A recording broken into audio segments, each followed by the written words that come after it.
Howdy y'all, welcome back to Serving Up Plumbing. I'm David Butler, and today we're going to be talking tankless again. The two most common problems that you have with a tankless water heater: flame rods and igniters. So that's what we're going to go over today. We're going to take them out, we're going to show how to clean them, how to test the igniter, all of those great things. But before we do that, please hit that subscribe button, give me a thumbs up if you like this video today, and let me know what you'd like to see in the future. Let's take some parts off of tankless.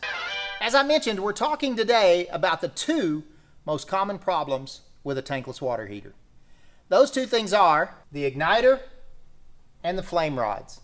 Now, the igniter does just what it says. It lights the gas burner. The flame rods sense that the burner's burning and tell the computer board that it's okay to make sure and keep everything going, because they're a safety device, just kind of like the thermopile is and the thermocouple on a water heater. That safety device lets the gas controls know, hey, it's okay to run the burner. If they ever stop sensing heat, the flame goes out. And that's a good thing. But that's also the most common thing. And all that generally happens is these flame rods will get a little bit of oxidation or soot built up on them. Sometimes even a little corrosion if there's a lot of condensation in the unit. The igniter sometimes can just quit working. It's just like a spark plug kind of. If you notice, these kind of have some ceramic around them. You can pull that cover off right there, and that even looks kind of like a spark plug. So we disconnect the wire to the igniter, and it'll look a little bit, if you know anything about mechanics and cars, this looks a little bit like a spark plug wire. We're going to take these three screws out.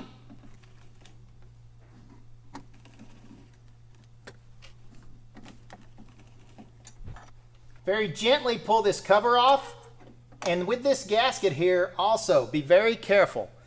This gasket, if it's an older unit, could be very brittle and deteriorated.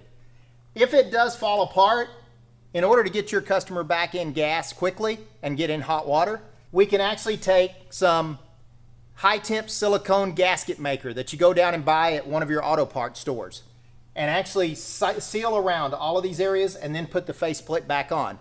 That'll get you by and be safe. No carbon monoxide can escape, as long as it takes to get you a new gasket. So we're going to pull these out. And if you'll notice, there's just two rods, and there's several different configurations. Some of them may have one rod, some may have two, some even have three. These come out, and these would generally have just a minor amount of a white powder or build up on them. You can take sand cloth like we use every day as a plumber and sand them off. You don't need to do a lot of sanding. It's just pulling on it like that, cleaning it off. They even say you can use a dollar bill to clean them. You can use a nice microfiber cloth and wipe it down. If you do use the sandpaper or sand cloth, make sure you wipe it down with a rag, because there's enough silica that could get left on this that it could be burnt and crystallized onto the flame rods.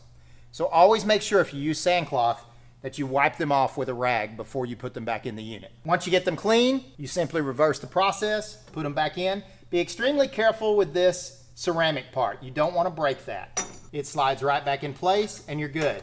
The same thing with the igniter. Now the igniter might be oxidized and need cleaning also, so you can clean it up the exact same way.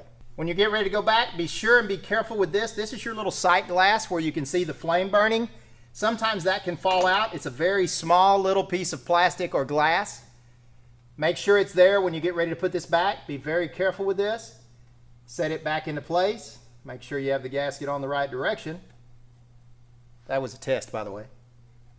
Put this back into place. Get it back in. Take your flame rods. Slide them back into place very gently. Be careful on your gasket. Put this back over. And you're ready to put the screws back in and tighten it up. Now I'm just going to put one screw back in here right now because I want to show you something else. So we talked about how to clean the flame rods and everything, but now let's talk about the igniter. We even talked about cleaning the igniter. So how do we know if the igniter is working or not? Well, get you a good pair of needle nose pliers with some insulation on it. This thing puts out a lot of volts, not a lot of amperage. It can shock you really good, but it won't kill you. But you don't want to get shocked by this thing. All right, right now, you may can hear the water running in the background. We've got the unit up and running, and you can see that it's in use right now. How are we going to test to see if it's the igniter? Well, you can turn this off and then pull this back and grab it with your pliers. Then we're going to take this and we're going to hold it just about a 1/4 inch off of the metal, or to about a 1/4 inch away from our igniter wire. Let's turn it back on, and it's going to cycle through, and what you're going to see is the spark jump across when it finally starts back up, and you can hear it too. As you can see, that was what the spark was. That way I know the spark igniter was working. So if it fires, we know the igniter is working and there's no problem there. If it doesn't fire, the igniter is very easy to change out. You have one screw holding it in right over here. This entire little module comes out. You unplug your wire from it,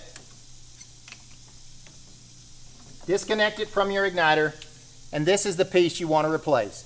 These are very common among tankless to go out. Some brands go out more than others, but if it goes out, you can replace it very simply. You can see that by what I was showing you. The way you know, if it wasn't arcing across when we were starting it up that way, your igniter needs to be replaced. Generally, your unit's going to show a code for both of these items. Different ones are different codes for different brands, so what you need to do is, if you get a code on your tankless, Google it. The brand of the tankless and the code you're getting. It'll tell you online what the problem is. You can then check, is it my igniter? Is it failure to ignite? Is it the flame sensors? Take a chance to clean those. It may save you a service call. And also, if you're a licensed plumber, you'll know very quickly and easily how to repair that tankless. No spending a lot of time on the phone with tech support. I hope you've liked this video today. What we've talked about is something for the licensed professional, but a do-it-yourselfer could do this also. It's something that you need to do to maintain your tankless. So, please hit that subscribe button, give it a thumbs up if you liked it, and again, just tell your friends the Butler did it.